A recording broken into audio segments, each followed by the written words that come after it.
मौजूद हैं, वायरल हैं वीडियोस, क्या जी कि मिर्ज़ाइयों की हमदर्दी, हमारे पीएम के बयान मौजूद हैं कि जो बंदा हुजूर को नबी ना माने, और तंज़िया अंदाज में उसकी वो गुफ्तगू है, जो बंदा हुजूर को नबी ना माने तो क्या वो काफिर नहीं? ये कौन सी बात है? हम तो ऐसा नहीं होने देंगे, हम तो उन्हें हक देंगे।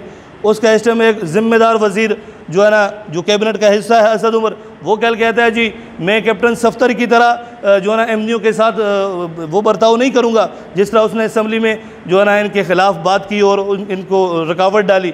हम तो इनको हक देंगे। यार उनका क्या हक है? सिवाय उनका हक एक ही है कि उन्हें उन मुर्तद और ज़ंदीक काफिरों को वास्ले जहन्नम किया जाए और उनको ज़लील और रुस्वा किया जाए। इसके अलावा उनका कोई हक नहीं। हमारे मुल्क में हिंदुओं के हकूक़ हैं, हिंदुओं के हकूक़ हैं। इंडिया में बाबरी मस्जिद को शहीद किया, पाकिस्तान में किसी भी जगह हिंदुओं के बदले में किसी मंदिर को किसी ने जो है ना तोड़ा नहीं तोड़ा। हमारे मुल्क में ईसाइयों के हकूक़ हैं, अक़लियत के हकूक़ हैं। आज तक जो है ना यूहानाबाद में एक हाफ़िज़ कुरान और 2 नौजवानों को ईसाइयों ने इंतहाई तशद्दुद करके आग लगा के शहीद कर दिया। बदले में आपने देखा किसी भी ईसाइयों की बस्ती में किसी ने ईसाई को मारा है? नहीं मारा। अक़लियतों के हकूक़ है हमारे। सिखों के कितने हकूक़ हैं? बल्कि सिखों के हकूक़ के बारे में अगर पूछना हो तो हमारे पीएम से पूछो, जिसने 46 अरब रुपया मुसलमानों के टैक्स का लगा के गुरुद्वारा बना दिया और मस्जिदों के लिए एक बोतल सैनिटाइज़र देने की भी तौफीक उसे नहीं है। मासवाए मस्जिदें बंद करने के और आए रोज़ नमाज़ पढ़ रहे हो, ठीक है, कभी पुलिस आ जाती है, कभी एजेंसियाँ आ जाती हैं, कभी SHO आ जाता हो। हमारा सदर पाकिस्तान वो खुद जाके ना नमाज खुद नहीं पढ़ता, बदबख्त जाके छोटी छोटी मसाजिद में नमाजियों को चेक कर रहा है क्या जी वो SOP पे अमल कर रहे हैं कि नहीं कर रहे, अल्लाह का हुक्म छोड़ के हमारे हुक्म को मान रहे हैं कि नहीं मान रहे। ये हालत इस मुल्क की है। और इस दौरानिए में कि जिस वक्त उम्मत इंतहाई इम्तिहान और आजमाइश की घड़ी में मुब्तला है, ऐसे मौका पर क्या किया जा रहा है? कादियानियों के लिए नरम गोशा अख्तियार किया जा रहा है। उन्हें अक़लियती उसमें कमीशन में जो है ना उन्हें शामिल करने की कोशिश की गई। और जिस टाइम जो है ना एहतजाज हुआ, जिस टाइम शोर डाला, लोगों ने कहा हम कोरोना वायरस को एक तरफ रखेंगे, अगर कोरोना वायरस से मरना है तो उससे बेहतर नहीं है हम हुजूर की ख़त्म नबूवत के लिए मर जाएं। ठीक है, फिर क्या जी पीएम साहब का बयान आता है ताज़ा, मैंने कुरान पढ़ी है, मैंने 3 मरतबा कहता है मैंने कुरान पढ़ी है। ऐसे तो हमें हुक्मरान नसीब है। अब आरब भाई को बहुत गुस्सा आ रहा है, कारी आज फिर सियासत की बातें कर रहा है। नहीं मेरे भाई, ये सियासत की बातें नहीं हैं, ये दीन की बातें हैं, ये दीन के हक़ की बातें हैं। हम कोरोना वायरस की वजह से लॉकडाउन कबूल करने को तैयार हैं, किया।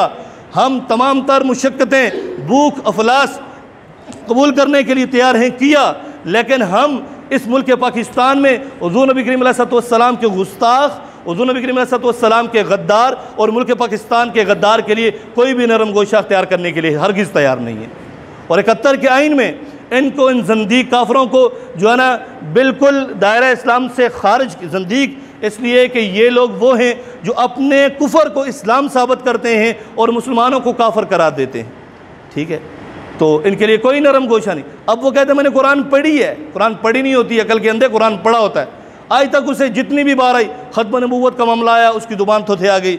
आज तक जितने भी इस्लामी मामलात का बात आई, उसकी ज़ुबान जो है ना थरथरा जाती है, कब-कबा जाती है। कोई भी इस्लामी बात उसको करने का या ऐसा उसको ढंग ही नहीं है, उसकी ज़ुबान से निकलती ही नहीं है।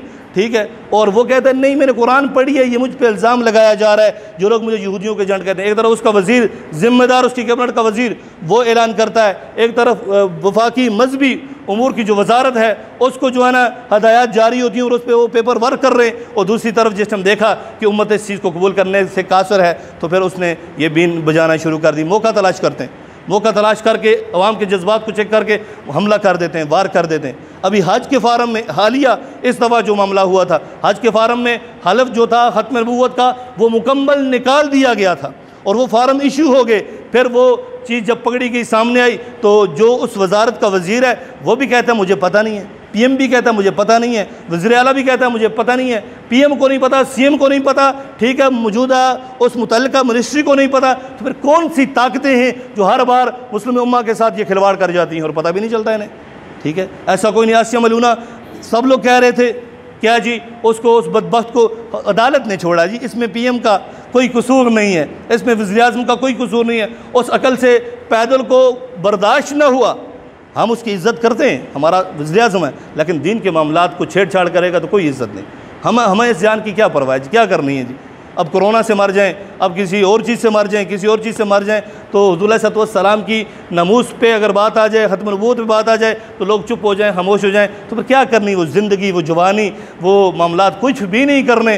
ठीक है, बात आई, लोगों ने कहा अदालत ने छोड़ दिया, उससे सबर ना, वो उसने खुद आके बयान दिया, उसने कहा जी उसका हक था, हमने हमारी तारीख ने, हमारी जमात ने उसको सपोर्ट किया और उस जो ना गुस्ताख रसूल उस चूड़ी को हमने बाहर भेजा। ये उनका कारनामा। 2 कारनामे PTI की हुकूमत के, तीसरा अभी चल रहा है, उस पर उन्हें कामयाबी नहीं मिल रही। 2 कामयाब तरीन कारनामे उन्होंने इस कौम के लिए कर दिए। सबसे पहला आसिया मौलूना को ये चीज़ कबूल की PM ने कि हमने अपनी ज़िम्मेदारी और सिक्योरिटी में वो वादा वफा किया अगयार के साथ, उसको हमने बाहर भेजा।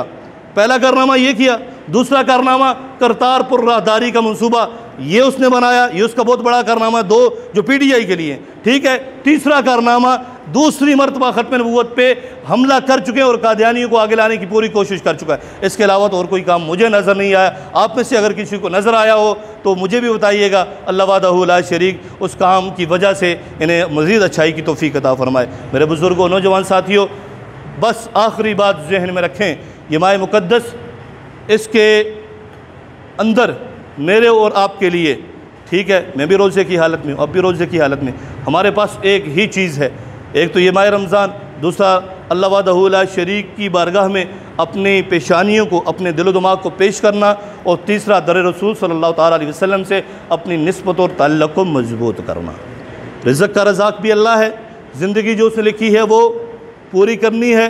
ठीक है, इज़्ज़त देने वाला वो, हर खुशी गमी औलाद सब मामलात का ज़ामिन वारस वो। अपने आप को अल्लाह वहदहू ला शरीक की बारगाह में पेश कर दो और अल्लाह वहदहू ला शरीक के महबूब सल्लल्लाहु ताला अलैहि वसल्लम के साथ अपनी निस्बत और मोहब्बत को मजबूत कर लो। अल्लाह वहदहू ला शरीक हम सब का हामी व नासिर हो। व आखिरु दावाना अनिल हम्दुलिल्लाहि रब्बिल आलमीन। सुन्नतें अदा फरमा लें।